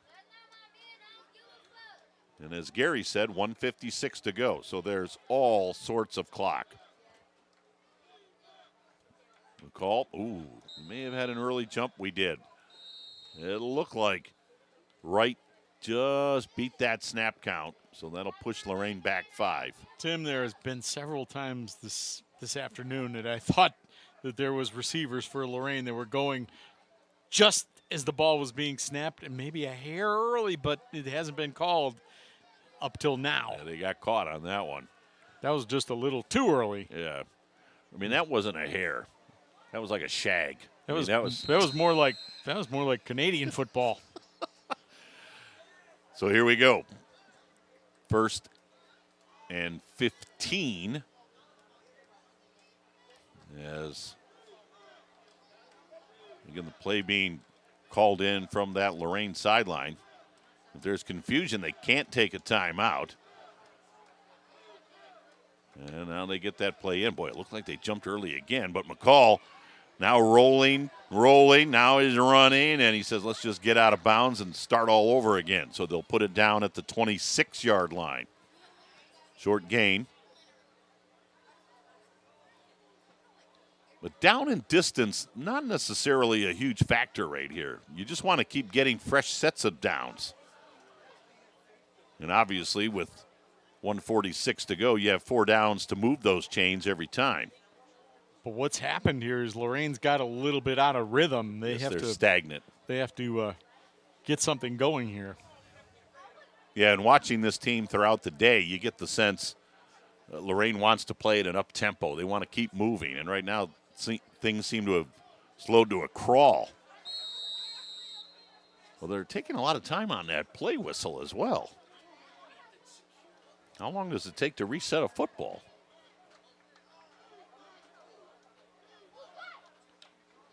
McCall gets the snap, looking right, throwing, complete to the 35, stepping out is Moore. Moore picked up a nice chunk of yardage, but just still short of the first down. With 2 downs to make 3 yards, they're at the 36, so 3rd and 2. Pelt, I wouldn't be surprised if they come back with a run right here just to get that first down, get the fresh set of downs. The clock will stop. If they run up the middle and get the first down, the clock will stop because they'll have to move the chains. And there you go. There's the handoff up the middle. There's the first down and a whole lot more. Out to the 49-yard line is Moore. So again, clock stops as they set the chains. Now they get everybody up to that line of scrimmage, and they're pretty much there. Boy, that's nice. They haven't set the chains yet, and right there, Tim, that's discipline and that's coaching. It sure is. That's a great job by the Lorain coaches and the kids. Literally a second or two off the clock when they snap. McCall looks right, throws right, complete. Stepping out is Moore at about the 43. Let's see where they spot it. Looked like the same play they ran a couple plays ago, Tim. Clock stops. And again, this is shaping up well for Lorain as they are marching down the field methodically. We mentioned earlier they got a little stale there for a couple of plays. But now they seem to be back in that rhythm that Gary talked about. Getting the plays in, getting them called and run. 2nd down, 2 at the 43. Lorain is out of timeouts. Low snap. Nice job, McCall. Hit as he throws, and it is intercepted or not. I don't think it was intercepted. I think it hit the hit ground the first. turf. Well, Joe Bach and the folks watching on WLCS TV 20 are the ones that are really going to know.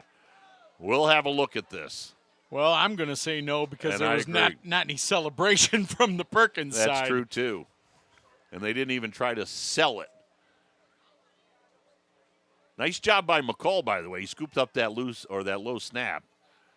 And that's close, but you're right, Gary. No celebration from Caden Lagondo. 3rd and 2, 4 down territory. They're going to run it. Jones got the first, spinning, churning down to about the 35. About a 7-yard pickup for Jones. Still well over a minute to go, so there's plenty of time. Now did Lorain? Oh, we've got an official we got Jones timeout. down on the field. So Jones is down. Now that will stop the clock, although the clock would have stopped on the first down anyway. But I believe Jones now does have to sit out a play, at least one. So they'll lose him as an offensive weapon. And also, once the teams get set, they will roll the clock. So it's a first down at the 35, I believe. 36 is where they will spot it. And again, the injury timeout will stop the clock. But, Gary, I don't have our rule book right here in front of me, but if I remember it correctly, because Lorain is out of timeouts, and that's an injury timeout, Jones will have to sit out at least one play, and Lorain will need to, and Perkins will need to get set on the ball, because once they get Jones out and set, they'll roll that clock. But again, At this point, Pelta, I don't think the clock's really a factor. 1:15. I mean, there's still plenty of time. It's not like you're in the waning seconds. As they continue to work on Jones. The bigger factor is what's going on with Jones, and is he going to be able to get back in here after this one play? Because he's been a huge part of this ball game all day. He is up. He's up at about the 35-yard line. But I think if you're Lorain High, head coach Justin Sturgill and assistant coaches Nathan Crawford, Joseph Lopez, you still have a lot of options in your playbook here. You don't necessarily have to air it out. 1:15 left. Clock will stop on first downs. So you still have some things that you can do aside from just throwing to the sideline or throwing deep. So there they go. Now they run it. And Lorraine will snap. McCall, inside handoff. That's Javon Jackson. That's the first we've seen Jackson run the ball, and he gets up at about the 29-yard line. Yeah, we're going to give him about a 7-yard pickup, but the thing is that clock is still rolling. Now there's 54 seconds left, so still a lot of time, but they're going to want to get up there pretty quickly and run a play. Yeah, now you need a little more sense of urgency. Down to 43. Lorraine took quite a bit of time right there. McCall, quick hitter to the right. That's complete to Jackson. Jackson with room, shoved out at the 21. Well, again, all the right things happen for Lorraine right there. They get the first down, so they have 4 fresh downs, and they stop the clock with 36 seconds to go, and they're in the red zone. Well, from where this drive started, at the 11, I don't think Lorraine could have asked for much more. You're in the red zone with 36 seconds left. And the clock stopped. McCall under a rush. Quick throw to the right. Complete to Jackson. Jackson fighting. Oh, he didn't get out. Now you've got to push it. Jackson did not get out of bounds. Lorraine is out of timeouts, and we're down to 20 seconds to go. They have to spot the football at the 17-yard line with 17 seconds left. McCall with the clap, and he spiked it with 12 seconds to go. So now it gets really interesting. You've got 12 seconds. The third down doesn't matter much. It's what you can do in 12 seconds. 2 plays, maybe 3, but now, Gary, I think you're forced to go sideline. Well, Tim, unless you get either that sideline or the end zone. Well, right. Yes, if you go for the score. But I don't think you can afford a pass over the middle now. 12 seconds left, so here we go. Lorraine needs the touchdown, down by 4. In motion to the right, goes right. They have to get set. They have to get set. Right back in motion to the left. And now, and it looks like we had a receiver jump. They don't call it. They throw to the back of the end zone. Tipped and incomplete. And we're down to 6 seconds to go. So that ate up half the clock.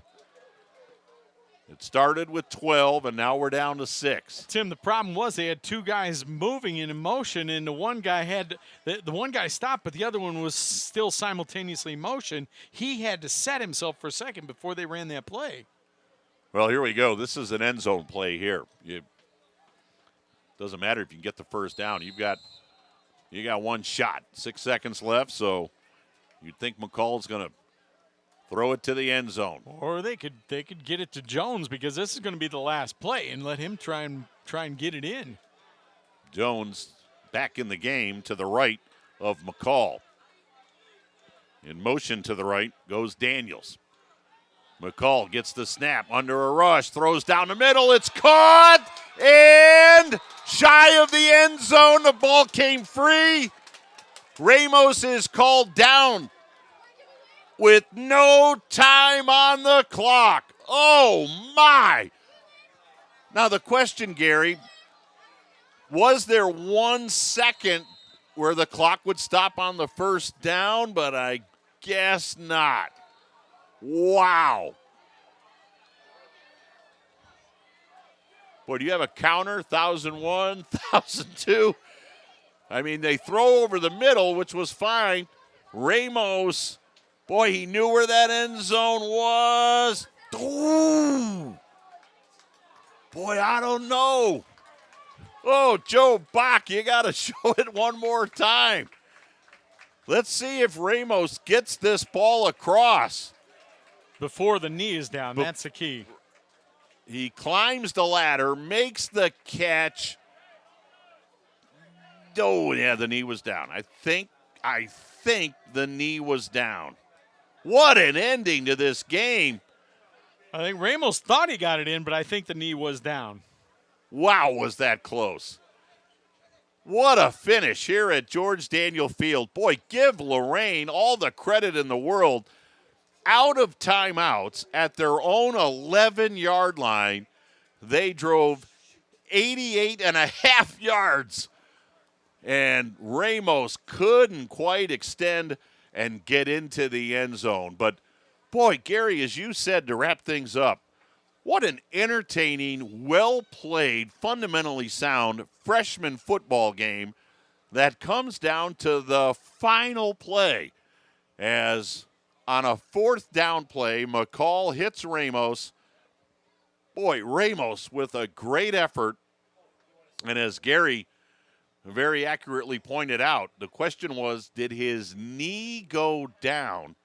Because right at the end, he did stretch that ball across Pelt, but I think that knee did hit. I think you were all over it. Yeah, Tim, I think the officials they were right down there. They were on it. I think they were giving him every benefit of the doubt, but his knee, it looked like from our perspective that his knee went down just as he was reaching that ball out.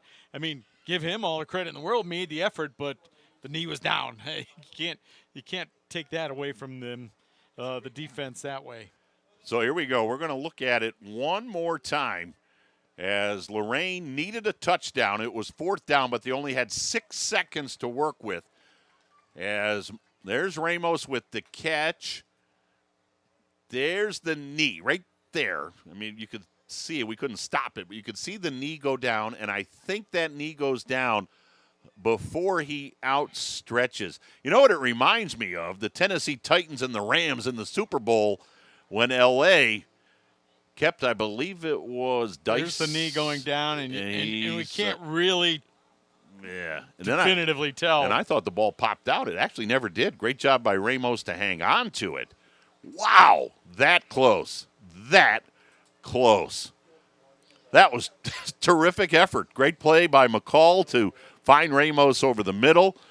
Great play by Ramos, the effort to get to the end zone. And give Perkins credit. I mean, they were there.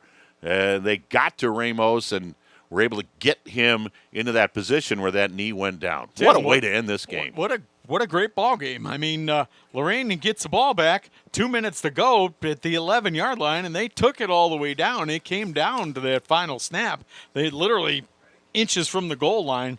And what more can you expect from a ball game, let alone a freshman football game out here on a Thursday afternoon? Freshman game, 28-24. We'll recap it for you as it was Sandusky Perkins that got on the board first as they put together a real nice opening drive as Lagondo had a 4-yard touchdown run for Sandusky Perkins. And with 7:37 to go in the first quarter of play, there's Lagondo. This is the 4-yard touchdown run. So that put them up 6-0 as Sandusky Perkins really drove it easily down the field on their first possession. And then they converted on the 2-point conversion pass. Nice job, Lagondo, right there to Davey. That made it 8-0. Back comes Sandusky Perkins as it looked like they might make easy work of Lorain High. That was Jackson bullying his way in from a yard out with 58 seconds to go, make it 14-0. Lorain answers. This was a fourth down and goal play, Gary, from the 5. As Ramos hauled in that 5-yard touchdown pass from McCall, and then a 2-point conversion run by McCall. Nice job there, and it was 14-8. That's where we were at the half as McCall got that ball over the goal line. Third quarter of play. Boy, this was nifty. McCall hooks up with Wright. Look at him come back on that pass. Great concentration, makes the catch, then eludes the tackle, and Wright, 65 yards later, is in the end zone. And that gave Lorraine a tie game at that point at 14-14. Lorain going for two to take the lead. McCall gets the snap, and there's the handoff. Nice job by Moore to bring it in. So Lorain has a 16-14 lead. Didn't last long. Boy, this Lagondo, he's a nice quarterback. Only a freshman for Perkins. And how about this run right here? Breaks a couple of tackles, takes it to the middle. And Gary, as you said, deceptive speed from Lagondo. 68 yards. Turned it up just a notch right there. You can see that little burst at the end. 68-yard run a minute after Lorain had the lead. Sandusky Perkins takes the lead back, and they convert on the two-point pass to make it a 22-16 Perkins advantage. And then Perkins would add to that lead. Another nice touchdown run from Lagondo. And again, that little extra burst that he has at the end of a run. He can see that goal line. Nice job of tiptoeing. Looked like Gary many years ago on the Spanky's dance floor. And that made it 28-16. But Lorain comes back right on an 8-yard touchdown pass from McCall to make it 28-22. Lorain then converts on the two-point conversion, made it 28-24.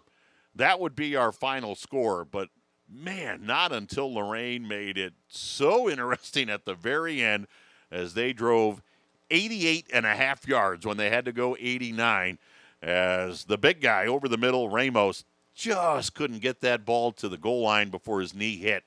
And so that's where the game ends for Lorain High. But what an entertaining game. Would have been nice if we could have got one more scoring highlight, Tim. Just one more. It sure would. Another couple inches and we'd have had it. But nonetheless, still a great football game and a learning experience, of course, for this Lorain freshman team. They're going to look at this and go, what more little things could we have done to win this game? Another play here, another play there. Even something as simple as that last get out of bounds and save yourself another 25 seconds on that clock. Right. How much does that make a big difference? And those are things I think they're going to look at, and they're going to get better throughout the course of the year. I mean, they're a good ball club, and they're very disciplined right now. I think they're going to learn from this experience. And as Gary said earlier, if you're a football fan, come over to George Daniel and watch this freshman team play. They are really entertaining. And I want to sneak in one more thing before we sign off here from the George Daniel press box. Pelt, I get people ask me quite often, you're an NBA play-by-play guy, and why do you go back and do high school sports? And games like today, folks, is why I come back and do high school sports. It's why, listen, I've been to Madison Square Garden and Golden State and all those places, but this is so much fun.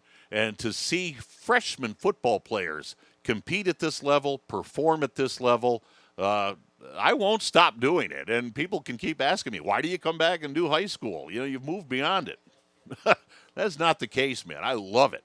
And this was so much fun to call today and to see these kids perform at this level. And this is what sports is really all about, the essence of sports. I thought you came because you wanted to see Terry and Joe and me and work a ball game. Well, that's part of it, too. Oh, okay. But no, people ask me, and this is why. I mean, it's great. It's fun, and looking forward. I got one more to do with Joe Bach. Joe Bach's final day of employment for Lorain City Schools and WLCS TV 20 is going to be Friday, October 6th. Guess who's doing Friday night, October 6th, Lorain High versus Shaw on TV 20? You know what? I'm going to say it right here, right now. The city of Lorain should declare that Joe Bach Day. I agree. Give him that big. Let's get that started. We got almost a month. That big bonus that he's been due for all those years working out of the Keebler Studios. That might be pushing it, Tim. I'm just trying to get something on a piece of paper. We'll talk to Mayor Bradley about that. How's that? But no, what Joe has done. But his final day, October 6th.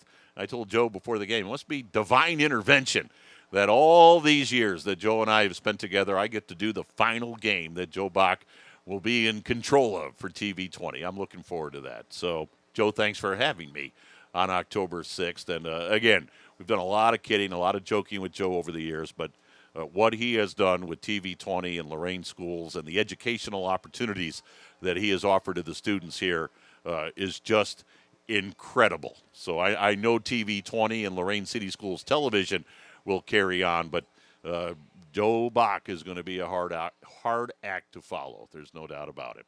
Pelt, this was fun.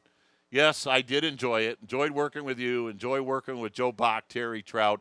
Hope you folks enjoyed it. This was great football. I don't care if it was freshman level or not. It was fun to call. It was well played, and it came down to the final play.